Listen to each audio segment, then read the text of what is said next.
টাকার রাস্তা 8 টাকায় কেউ গড়ার স্বপ্ন দেখবেন না। ডক্টর বীর বিক্রম বলেছেন আমাদের দেশের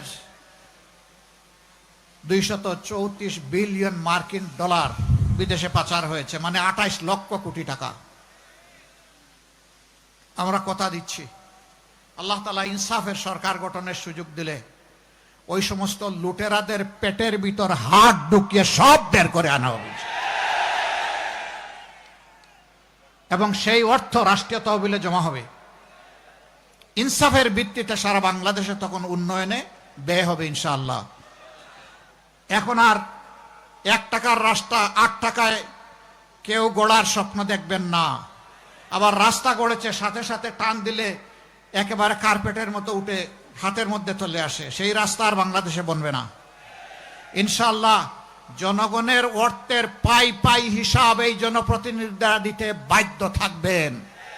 বছরে একবার নিজের এবং পরিবারের সদস্যদের আয় ব্যয়ের হিসাব জনগণের সামনে খুলাসা করবেন। জনগণ যেন বুঝতে পারে যে তারা দুর্নীতিবাজ নয়। আমরা তা বাধ্য করব ইনশাআল্লাহ। সম্মানিত দেশবাসী, ন্যায় ইনসাফের এই বাংলাদেশ যারা চায় না তারা পুরানা বন্দোবস্ত চায়, যেন তেনভাবে একটা নির্বাচন চায়। সংস্কারের জন্য গণভোট আগে চায় নাই, এরপরে সবার যখন দাবি আসলো তখন বলল গণভোট মানি, তবে একদিনে হতে হবে।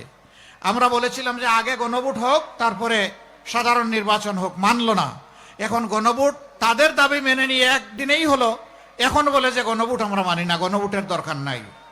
চতুর্দিক থেকে ঠেলা শুরু হয়েছে জনগণের, ঠেলার নাম বাবাজি। এখন আস্তে আস্তে শিশুর মতো মুখে ফুটতে শুরু করেছে গণভোটে হা বলুন।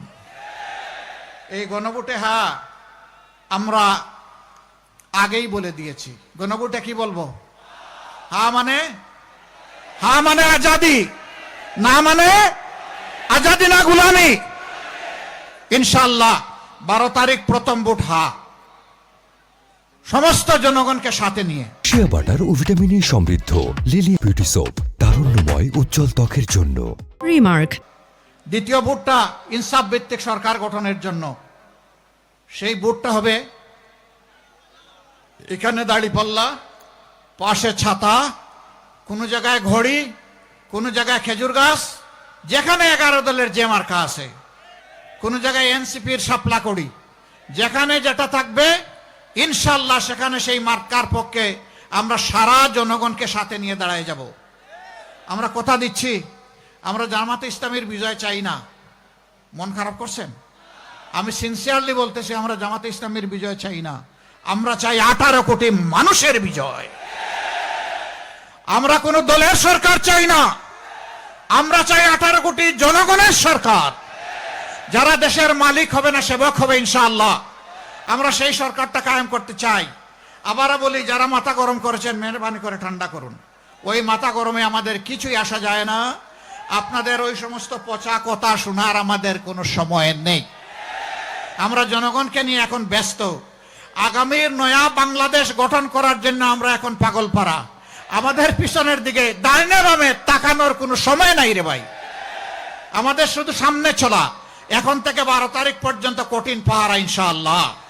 জনগণের রায় নিশ্চিত করা, রায়ের হিসাব 12 তারিখ বুঝে নেওয়া, ঘরে ফিরে 2 রাকাত নামাজ 4টা সেজদা আদায় করে আল্লাহ শুকরিয়া আদায় করা ইনশাআল্লাহ তাআলা আজিম।